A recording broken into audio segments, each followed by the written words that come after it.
33,000 ಕೋಟಿ ಬಾಕಿ ಬಿಲ್ ಪಾವತಿಗೆ ಆಗ್ರಹಿಸಲಾಗ್ತಾ ಇದೆ. ಸರ್ಕಾರಕ್ಕೆ ಕಾಂಟ್ರಾಕ್ಟರ್ ಅಸೋಸಿಯೇಷನ್ ಪತ್ರವನ್ನು ಬರೆದಿರುವಂಥದ್ದು.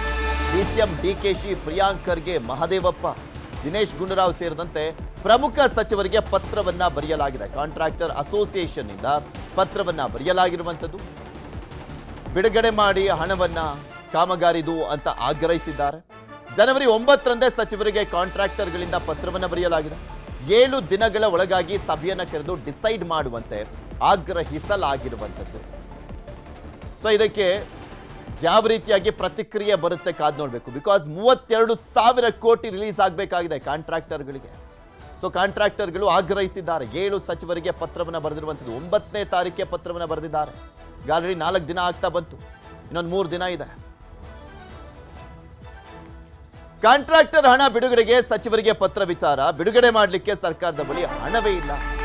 ಸರ್ಕಾರದ ವಿರುದ್ಧ ಬಿಜೆಪಿಯ ಶಾಸಕ ಅಶ್ವಥ್ ನಾರಾಯಣ ಅವರು ಕಿಡಿಕಾರಿದ್ದಾರೆ. ಮಾಜಿ ಉಪಮುಖ್ಯಮಂತ್ರಿ ಅಶ್ವಥ್ ನಾರಾಯಣ ಅವರು ಆಕ್ರೋಶವನ್ನು ವ್ಯಕ್ತಪಡಿಸಿದ್ದಾರೆ. ಅವರು ಆಗ್ರಹ ಮಾಡಿದ್ದಾರೆ, ಪತ್ರ ಬರೆದಿದ್ದಾರೆ. ಅವರ ಹತ್ರ ಹಣನೇ ಇಲ್ವಲ್ಲ ಅಂತ ಕಿಡಿಕಾರಿದ್ದಾರೆ. ಕಾಂಗ್ರೆಸ್ನಲ್ಲಿ ಸಿಎಂ ಕುರ್ಚಿ ಅಲುಗಾಡ್ತಾ ಇದೆ. ಕಾಂಟ್ರಾಕ್ಟರ್ಗಳು 60% ಕಮಿಷನ್ ಆರೋಪ ಮಾಡಿದ್ದಾರೆ. ಸರ್ಕಾರ ಬೇಗ ಬಾಕಿ ರಿಲೀಸ್ ಮಾಡಲಿ ಅಂತ ಆಗ್ರಹಿಸಿದರು. ಅಶ್ವಥ್ ನಾರಾಯಣ ಅವರು ಸರ್ಕಾರದ ವಿರುದ್ಧ ಆಕ್ರೋಶವನ್ನ ವ್ಯಕ್ತಪಡಿಸ್ತಾ ಕಾಂಟ್ರಾಕ್ಟರ್ಗಳಿಗೆ ಬೇಗ ರಿಲೀಸ್ ಮಾಡಲಿ, ಆದರೆ ಸರ್ಕಾರದ ಹತ್ರ ದುಡ್ಡೇ ಇಲ್ಲ ಅಂತ ಆರೋಪ ಮಾಡಿದರು. ಇಲಾಖೆ ಅಧಿಕಾರಿಗಳು ಏನು ಬಹಳ ಸಂಕಷ್ಟದಲ್ಲಿದ್ದಾರೆ. ಯಾರಿಗೂ ನ್ಯಾಯ ಸಿಗ್ತಿಲ್ಲ. ಏನು ಅವರಿಗೆ ಸಲ್ಲಬೇಕಾಗಿದ್ದಂಥ ಬಿಲ್ಲಿನ ಹಣ ಪಾವತಿ, ಅವರಿಗೆ ಬಿಲ್ಗಳಿಗೆ ಸಿಗಬೇಕಾಗಿದ್ದಂಥ ಹಣ ಬಿಲ್ ಪೇಮೆಂಟ್ ಆಗದ ಕಾರಣ ಇವತ್ತೆಲ್ಲರಿಂದನೂ ದೊಡ್ಡ ಡಿಮ್ಯಾಂಡ್ ಪರ್ಸೆಂಟೇಜ್ ಎಷ್ಟು ಅಂತ. ಕೆಲಸ ಕೊಡ್ಲಿಕ್ಕೆ ಪರ್ಸೆಂಟೇಜು, ಬಿಲ್ ಪೇಮೆಂಟ್ ಮಾಡ್ಲಿಕ್ಕೆ ಪರ್ಸೆಂಟೇಜು, ಲೂಟಿ. ಯಾಕೆಂದ್ರೆ ಗುತ್ತಿಗೆದಾರರನ್ನೇ ಕೇಳಿದ್ರೆ ಹೇಳ್ತಾರೆ ಎಲ್ಲ ಪರ್ಸೆಂಟೇಜ್ಗಳು, ನೀವೇ ಕೇಳಿದ್ರೆ ಹೇಳ್ತಾರೆ ಎಲ್ಲ ಎಷ್ಟೆಷ್ಟು ಪರ್ಸೆಂಟು. ಏನ್ ಪಾಪ ಮುಖ್ಯಮಂತ್ರಿಗಳು ಅಸಹಾಯಕರು, ಅವರೇ ಅಸಹಾಯಕರಿದ್ದಾರೆ. ಅವರೇ ಹೇಳಿದ್ರಲ್ಲ ಅವ್ರ ಕುರ್ಚಿನೇ ಅಲ್ಲಾಡ್ತಿದೆ ಅಂತ.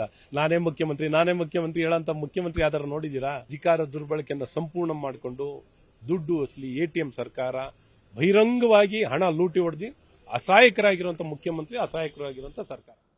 ಕಾಂಟ್ರಾಕ್ಟರ್ಸ್ ಅಸೋಸಿಯೇಷನ್ ಪತ್ರ ಬರೆದ ವಿಚಾರಕ್ಕೆ ಸಂಬಂಧಪಟ್ಟಂತೆ ಬಾಕಿ ಹಣವನ್ನು ಹಂತ ಹಂತವಾಗಿ ಬಿಡುಗಡೆ ಮಾಡ್ತೇವೆ ಅಂತ ಬೆಂಗಳೂರಿನಲ್ಲಿ ಸಚಿವ ಸತೀಶ್ ಜಾರಕಿಹೊಳಿ ಅವರು ಹೇಳಿಕೆಯನ್ನು ಕೊಟ್ಟರು. ಪತ್ರವನ್ನು ಬರೆಯಲಾಗಿದೆಯಲ್ಲ, ಅದಕ್ಕೆ ರಿಯಾಕ್ಷನ್ ಇದು. ಸತೀಶ್ ಜಾರಕಿಹೊಳಿ ಅವರು ಹಂತ ಹಂತವಾಗಿ ಹಣವನ್ನ ಬಿಡುಗಡೆ ಮಾಡ್ತೀವಿ, ಬಾಕಿ ಹಣವನ್ನ 32,000 ಕೋಟಿ ಬಾಕಿ ಇದೆ ಎಂಬ ಪ್ರಶ್ನೆ ವಿಚಾರ ಹಿಂದೆ ಬಿಜೆಪಿ ಸರ್ಕಾರ ಮಂಜೂರು ಮಾಡಿದೆ, ಹಣ ನೋಡಿ ಕೊಡಬೇಕಾಗಿಲ್ಲ ಅಂತ ಸತೀಶ್ ಜಾರಕಿಹೊಳಿ ಅವರು ಹೇಳಿದರು. ಹಂತ ಹಂತವಾಗಿ ರಿಲೀಸ್ ಮಾಡ್ತೀವಿ ನಾವು. ಟೋಟಲಿ 32,000 ಕೋಟಿ ಅಂತ ಕೇಳಿದಂಥ ಸಂದರ್ಭದಲ್ಲಿ ಹಂತ ಹಂತವಾಗಿ ರಿಲೀಸ್ ಮಾಡಲಾಗುತ್ತೆ ಅಂತ ಹೇಳಿದ್ದಾರೆ. ಅದರ ಪರವಾಗಿ ಕೆಲಸ ಮಾಡೋದಂತ ಹೇಳಿದ್ರು. 32,000 ಕೋಟಿ ಇನ್ನು ಬಾಕಿ ಇದಾವೆ. ಯಾವ ಹಂತದಲ್ಲಿ ಇದು ಸಮಯ ಬೇಕಾಗ್ತದೆ. ಹಿಂದೆ ಬಿಜೆಪಿ ಸರ್ಕಾರ ಗ್ರಾಂಟ್ ಇಲ್ಲದೆ ಅವರು ಕಾಮಗಾರಿಗಳನ್ನ ಮಂಜೂರು ಮಾಡಿದ್ದು, ಇದು ಮೊದಲನೇ ದೊಡ್ಡ ತಪ್ಪಾಗಿದೆ. ಹೀಗಾಗಿ ಅದು ಕೊಡಬೇಕಾದ್ರೆ ಟೈಮ್ ಹಾಗೆ ಆಗಿದೆ. ಕಾಂಟ್ರಾಕ್ಟರ್ಸ್ ಅಸೋಸಿಯೇಷನ್ ಪತ್ರ ಬರೆದಿದ್ದು ನಿಜ. ಗುತ್ತಿಗೆದಾರರ ಸಮಸ್ಯೆಗಳನ್ನ ಶೀಘ್ರವೇ ಸರಿಪಡಿಸುತ್ತೇವೆ. ಬೆಂಗಳೂರಿನಲ್ಲಿ ಸಚಿವ ಬೋಸ್ರಾಜು ಅವರ ಹೇಳಿಕೆ. ಕಾಂಟ್ರಾಕ್ಟರ್ಸ್ ಅಸೋಸಿಯೇಷನ್ ಪತ್ರ ಬರೆದಿರುವಂಥದ್ದು ನಿಜ. ಗುತ್ತಿಗೆದಾರರ ಸಮಸ್ಯೆಗಳನ್ನ ಶೀಘ್ರವೇ ನಾವು ಸರಿಪಡಿಸ್ತೇವೆ ಅಂತ ಹೇಳಿದ್ದಾರೆ. ನಾವು ಪಾರದರ್ಶಕವಾಗಿ ಕೆಲಸ ಮಾಡ್ತಾ ಇದ್ದೇವೆ.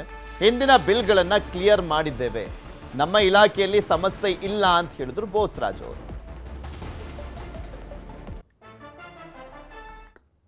ಅಸೋಸಿಯೇಷನವರು ಈಗಾಗಲೇ ನಮಗೆ ಪತ್ರ ಬರೆದಿದ್ದಾರೆ. ಅವರಿಗಿರ್ತಕ್ಕಂಥ ಕಷ್ಟ ನಷ್ಟಗಳ ಬಗ್ಗೆ, ತೊಂದರೆಗಳ ಬಗ್ಗೆ ಒಂದು ಸಭೆ ಕರೆದು ಚರ್ಚೆ ಮಾಡಲಿಕ್ಕೆ ಅವಕಾಶ ಕಲ್ಪಿಸಂತಂದರು.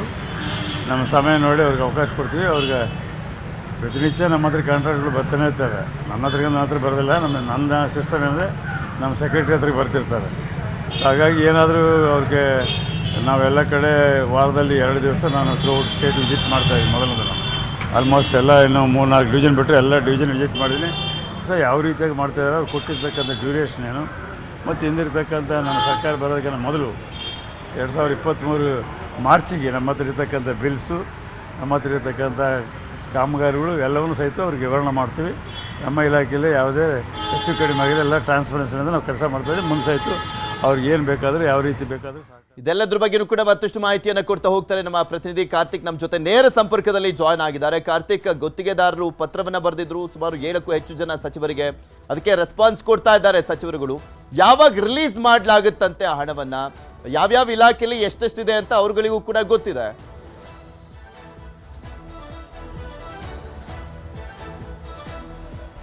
ಖಂಡಿತ ಪೃಥ್ವಿ, ಈ ಒಂದು ಕಾಂಗ್ರೆಸ್ ಸರ್ಕಾರ ರಾಜ್ಯದಲ್ಲಿ ಆಡಳಿತಕ್ಕೆ ಬರೋದಕ್ಕೆ ಪ್ರಮುಖವಾಗಿ ಒಂದು ಹಂತದಲ್ಲಿ ಕಾರಣ ಅಂತಂದ್ರೆ ಗುತ್ತಿಗೆದಾರರು ಅಂತಲೂ ಹೇಳ್ಬೋದು. ಯಾಕಂತಂದ್ರೆ ಕಳೆದ ಬಿಜೆಪಿಯ ಸರ್ಕಾರದ ಅವಧಿಯಲ್ಲಿ ಬಿಜೆಪಿಯ ಮೇಲೆ 40% ಆರೋಪವನ್ನು ಕಾಂಟ್ರಾಕ್ಟ್ ಅಸೋಸಿಯೇಷನ್ ಮಾಡಿತ್ತು. ಅದೇ ಒಂದು ವಿಚಾರವನ್ನ ಎನ್ಕ್ಯಾಚ್ ಮಾಡ್ಕೊಂಡಿರ್ತಕ್ಕಂಥ ಕಾಂಗ್ರೆಸ್ ಅಂದ್ರೆ ಚುನಾವಣೆ ಉದ್ದಕ್ಕೂ ಕೂಡ ಆ ವಿಚಾರವನ್ನು ಪ್ರಸ್ತಾಪಿಸಿ ಭ್ರಷ್ಟಾಚಾರ ಇರುವಂತ ಪಕ್ಷ ಇದು ಅನ್ನುವಂಥದ್ದನ್ನ ಬಿಂಬಿಸಿ ಜನರನ್ನ ಸೆಳೆದು ಅಂದ್ರೆ ಅಧಿಕಾರವನ್ನ ಚುನಾವಣೆ ಮೂಲಕವಾಗಿ ಗಳಿಸಿಕೊಂಡಿದೆ. ಆದ್ರೆ ಈಗ ಇದೇ ಒಂದು ಸರ್ಕಾರದ ವಿರುದ್ಧ ಈಗ ಗುತ್ತಿಗೆದಾರರು ಕೂಡ ಅಂದ್ರೆ ಆರೋಪವನ್ನ ಮಾಡ್ತಾ ಇದ್ದಾರೆ. ಬಾಕಿ ಹಣವನ್ನ ಪಾವತಿಯನ್ನ ಮಾಡ್ತಾ ಇಲ್ಲ. 32,000 ಕೋಟಿಗೂ ಅಧಿಕ ಹಣವನ್ನ ಬಾಕಿ ಉಳಿಸ್ಕೊಂಡಿದ್ದಾರೆ. ಗುತ್ತಿಗೆದಾರರು ಪ್ರತಿಭಟನೆ ಮಾಡಿದ್ರು ಕೂಡ ರೆಸ್ಪಾನ್ಸ್ ಮಾಡುವಂತ ಕೆಲಸವನ್ನು ಕೂಡ ಯಾರು ಮಾಡ್ತಾ ಇಲ್ಲ ಅನ್ನುವಂಥದ್ದನ್ನ ಆರೋಪವನ್ನ ಮೇಲಿಂದ ಮೇಲೆ ಮಾಡ್ತಾ ಇದ್ರು. ಅದು ಈಗ ಒಂದು ಹಂತಕ್ಕೆ ಮುಂದೆ ಹೋಗಿ ಜನವರಿ 7ರಿಂದ 7ಕ್ಕೆ 5ಕ್ಕೂ ಹೆಚ್ಚು ಸಚಿವರುಗಳಿಗೆ ಪತ್ರವನ್ನು ಬರೆದ್ರು.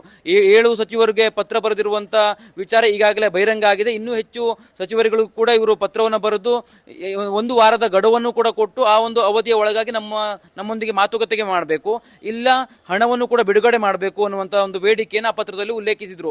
ಈಗ ಪತ್ರವನ್ನು ಬರಿತಾ ಇದ್ದಂತೆ ಒಬ್ಬೊಬ್ಬರಾಗಿ ಸಚಿವರು ಕೂಡ ವಿವರಣೆಯನ್ನ ಸಬೂಬನ್ನು ಕೊಡುವಂತ ಕೆಲಸವನ್ನ ಮಾಡ್ತಾ ಇದ್ದಾರೆ. ಆದ್ರೆ ಕಾಂಟ್ರಾಕ್ಟರ್ಗೆ ಯಾವಾಗ ನಾವು ನಿರ್ದಿಷ್ಟವಾಗಿ ಹಣವನ್ನು ಬಿಡುಗಡೆ ಮಾಡ್ತೀವಿ ಅನ್ನುವಂತ ಮಾತನ್ನ ಯಾರು ಕೂಡ ಹೇಳ್ತಾ ಇಲ್ಲ. ಸತೀಶ್ ಜಾರಕಿಹೊಳಿ ಅವರು ಹಂತ ಹಂತವಾಗಿ ನಾವು ಹಣವನ್ನು ಬಿಡುಗಡೆ ಮಾಡೋದಾಗಿ ಹೇಳಿದ್ರೆ, ಪ್ರಿಯಾಂಕ್ ಖರ್ಗೆ ಅವರು ನಮಗೆ ಇದುವರೆಗೂ ಪತ್ರ ತಲುಪಿಲ್ಲ ಅನ್ನುವಂತ ಮಾತನ್ನ ಹೇಳ್ತಾ ಇದ್ದಾರೆ. ಜೊತೆಗೆ ಅಂದ್ರೆ ವಿಪಕ್ಷ ಆಗಿರುವಂತ ಬಿಜೆಪಿ ಮೇಲೆ ಒಂದಿಷ್ಟು ಕಲ್ಲೆಸೆಯುವಂತ ಕೆಲಸವನ್ನು ಕೂಡ ಮಾಡ್ತಾ ಇದ್ದಾರೆ. ಆದ್ರೆ ಪ್ರಮುಖವಾಗಿ ಈಗಾಗಲೇ ಗುತ್ತಿಗೆದಾರರ ಸಂಘ ಹೇಳಿರುವಂತದ್ದು, ನಾವು 7 ದಿನಗಳ ಒಳಗಾಗಿ ನಮಗೆ ಸಭೆ ಕರೆದು ನಮ್ಗೆ ಯಾವಾಗ ಹಣ ಬಿಡುಗಡೆ ಮಾಡ್ತೀವಿ ಅನ್ನುವಂಥದ್ದನ್ನ ಹೇಳದೇ ಹೊರತು ನಾವು ಪ್ರತಿಭಟನೆ ಮಾಡ್ತೀವಿ ಹೇಳದೇ ಇದ್ರೆ ಅನ್ನುವಂತ ಒಂದು ಮಾಹಿತಿಯನ್ನು ಕೂಡ ಅಲ್ಲಿ ಪತ್ರದಲ್ಲೇ ಉಲ್ಲೇಖ ಮಾಡಿರುವಂಥದ್ದು. ಹಾಗಾಗಿ ಈಗಾಗಲೇ ಸರ್ಕಾರ ಎಚ್ಚರಿಕೆ ಹೆಜ್ಜೆಯನ್ನು ಇಡುವಂತ ಕೆಲಸವನ್ನು ಮಾಡಬೇಕಾಗಿದೆ. ಇಲ್ಲದೆ ಹೋದ್ರೆ ಗುತ್ತಿಗೆದಾರರು ಪ್ರಮುಖವಾಗಿ ಈ ಒಂದು ಸರ್ಕಾರದ ವಿರುದ್ಧ ಪ್ರತಿಭಟನೆ ಮಾಡುವಂತ ಸಾಧ್ಯತೆಗಳು ಕೂಡ ಇರುವಂತದ್ದು.